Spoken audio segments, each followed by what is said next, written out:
Aujourd'hui, la Schtroumpfette porte une nouvelle robe. Elle espère recevoir quelques compliments. « Délicieux !» dit le Schtroumpf gourmand, la bouche pleine. « Absolument délicieux! C'est mon gâteau favori. »« Ravissant, vraiment ravissant !» dit le Schtroumpf coquet en se regardant dans son miroir. « Hum, hum, fait le Schtroumpf paresseux en ouvrant à peine un œil. « Moi, je déteste les robes, marmonne le Schtroumpf grognon.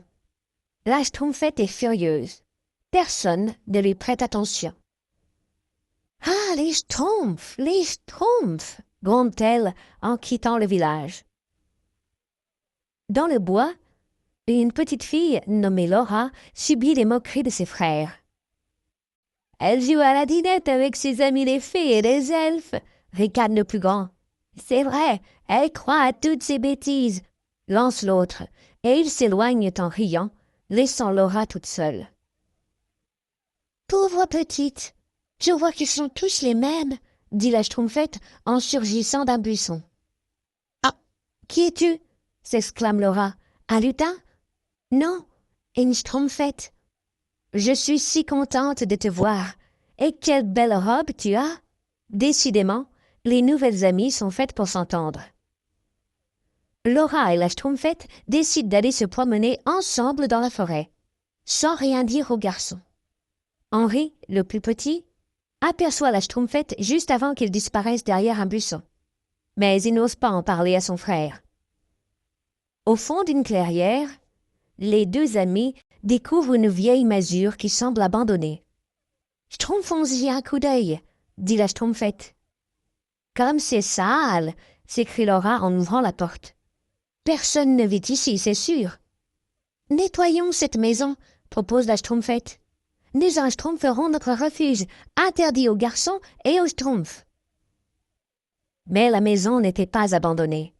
Pendant que Laura et la Schtroumpfette nettoient, une affreuse sorcière apparaît soudain à la porte. « Que faites-vous chez moi ?» s'écrie-t-elle.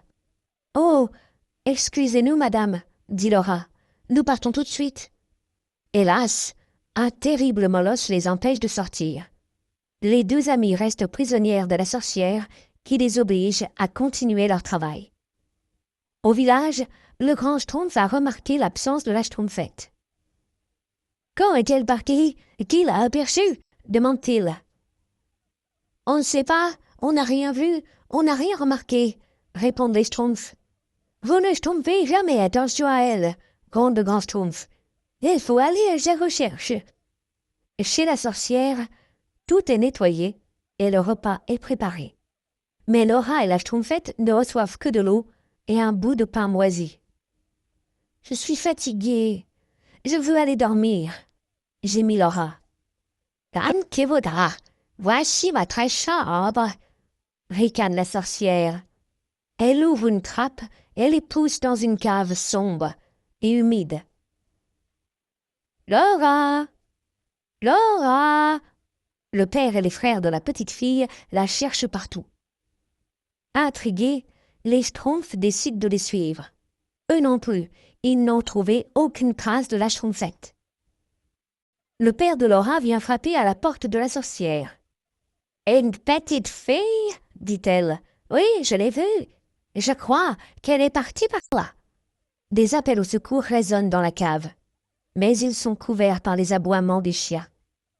Les Schtroumpfs, qui ont l'oreille fine, décident d'aller y regarder de plus près. Les frères de Laura, eux aussi, sont revenus sur leurs pas.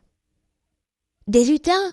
s'écrie l'aîné. « Ça existe donc vraiment ?»« Je le savais !» murmure le plus jeune. Les Schtroumpfs se glissent par la cheminée et, silencieusement, ils se répandent dans la maison. Mais quand les frères de Laura veulent les imiter, ils restent coincés dans le conduit. Laura et la Schtroumpfette entendent du bruit. Elles s'empressent de faire un énorme tas de pommes de terre pour atteindre la trappe. « Allons-y, poussons de toutes nos forces !» dit Laura. La trappe s'ouvre enfin. Laura aperçoit les Schtroumpfs et aussi ses frères. À leur tour, les voilà entre les griffes de l'affreuse sorcière. Il faut les secourir, s'écrie la petite fille. Les Schtroumpfs décident d'utiliser une arme très spéciale. Attention! Feu! Crie le grand Schtroumpf. À l'aide de cuillères posées sur une chandelle, il bombarde la sorcière de petits pois.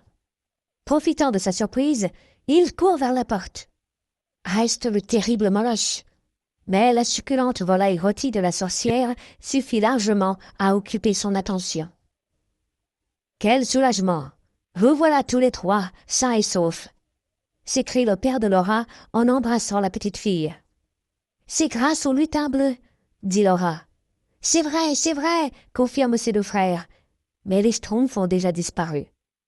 Pourtant, dès que le père de Laura tourne le dos, ils surgissent tous d'un buisson pour adresser des signes d'adieu à la petite fille. « Au revoir, Schtroumpfette » murmure Laura. « À bientôt »